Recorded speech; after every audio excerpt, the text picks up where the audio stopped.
នាព្រឹកថ្ងៃទី26ខែមីនាឆ្នាំ2026ឯកឧត្តមរស់ភិរុនអនុរដ្ឋលេខាធិការតំណាងដ៏ខ្ពង់ខ្ពស់ឯកឧត្តមអគ្គបណ្ឌិតសភាចា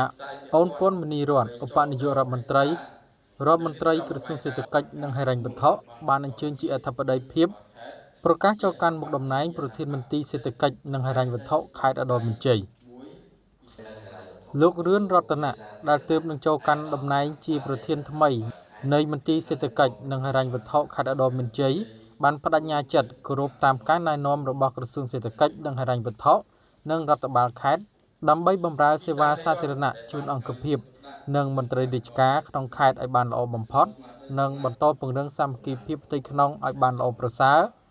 និងបង្កើនកិច្ចសហការជិតស្និទ្ធជាមួយមន្ទីរអង្គភាពជុំវិញខេត្តជាពិសេសរដ្ឋបាលខេត្តដើម្បីជំរុញការងារហិរញ្ញវត្ថុសាធារណៈឲ្យមានប្រសិទ្ធភាព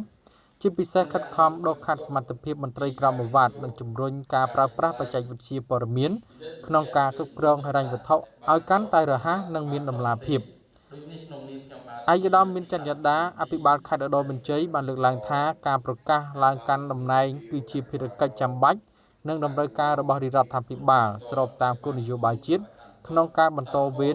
និងពង្រឹងប្រសិទ្ធភាពការងារដឹកនាំឯកឧត្តមបានផ្ដាំផ្ញើដល់ប្រធានមន្ត្រីថ្មីត្រូវបន្តយកចិត្តទុកដាក់ខ្ពស់លើការគ្រប់គ្រងចំណូលចំណាយក្នុងការអនុវត្តគម្រោងអភិវឌ្ឍន៍នានាឲ្យចំគោលដៅឯក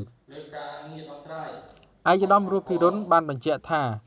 វិស័យសេដ្ឋកិច្ចនិងហិរញ្ញវត្ថុគឺជាឆ្អឹងខ្នងនៃការអភិវឌ្ឍជាតិដោយនេះប្រធានមន្ត្រីថ្មីត្រូវបន្តជំរុញការអនុវត្តកម្មវិធីកែតម្រង់ការគ្រប់គ្រងហិរញ្ញវត្ថុសាធារណៈឲ្យកាន់តែស៊ីជម្រៅជាពិសេសមន្ត្រីគ្រប់រូបត្រូវរក្សានៅក្រមសីលធម៌វិជ្ជាជីវៈភាពស្អាតស្អំនិងសាមគ្គីភាព